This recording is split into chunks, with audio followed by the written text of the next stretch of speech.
Halo Sobat Mania, kembali lagi di BRC Official. Ada kabar menarik nih mengenai perjuangan PSM Makassar untuk bertahan di Super League 2025/2026, memasuki fase paling krusial. 3 laga terakhir musim ini akan menjadi penentu nasib. Pasukan Ramang saat ini berada di peringkat ke-13, dengan 34 poin butuh 1 kemenangan. Bagaimana head-to-head dengan sang calon lawan? Jadwal yang dihadapi tak bisa dibilang ringan. PSM harus berhadapan dengan Arema FC, Persib Bandung, dan Madura United. 3 tim dengan karakter dan kepentingan berbeda.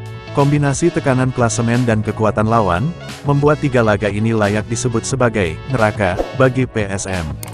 Ujian awal di Kanjuruhan, rekor imbang lawan Arema. PSM akan lebih dulu bertandang ke markas Arema FC, di Stadion Kanjuruhan pada tanggal 9 Mei tahun 2026. Secara klasemen, Arema berada di posisi ke-10, dengan 39 poin, relatif lebih aman dibanding PSM. Dari catatan pertemuan, kedua tim terbilang berimbang. Dalam 18 laga, Arema dan PSM sama-sama mengoleksi 7 kemenangan, sementara 4 laga berakhir imbang. Statistik ini menunjukkan duel yang selalu ketat. Namun, bermain di kandang sendiri memberi keuntungan psikologis bagi Arema. Bagi PSM, mencuri poin di laga ini akan sangat vital untuk menjaga jarak dari zona degradasi. Tantangan terberat menjamu pemuncak klasemen Persib Bandung.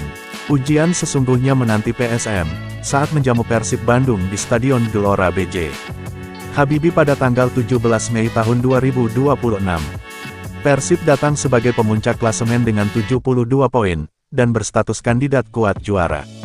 Dalam 21 pertemuan, Persib sedikit unggul, dengan 9 kemenangan, sementara PSM meraih 8 kemenangan dan 4 laga berakhir seri. Secara kualitas skuad dan konsistensi performa musim ini, Persib jelas lebih diunggulkan.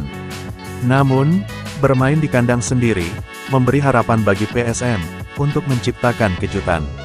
Laga ini, diprediksi menjadi titik paling menentukan.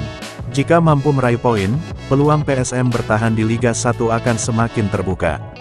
Sebaliknya, kekalahan bisa membuat tekanan semakin berat di laga terakhir.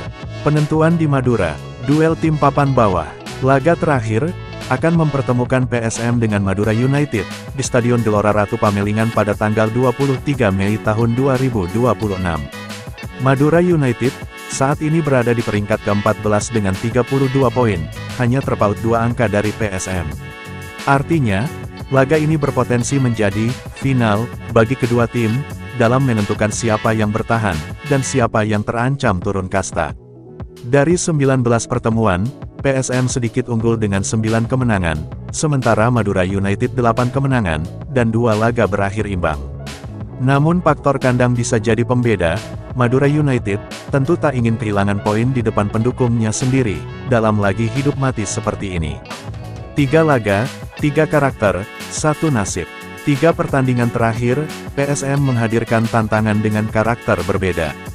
Arema FC, tim papan tengah dengan rekor berimbang menjadi ujian konsistensi.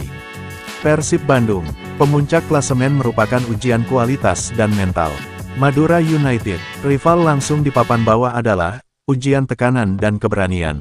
Secara matematis, PSM membutuhkan minimal 1 kemenangan, atau kombinasi poin yang cukup untuk memastikan keselamatan. Namun, melihat kekuatan lawan, skenario tersebut tidak mudah diwujudkan.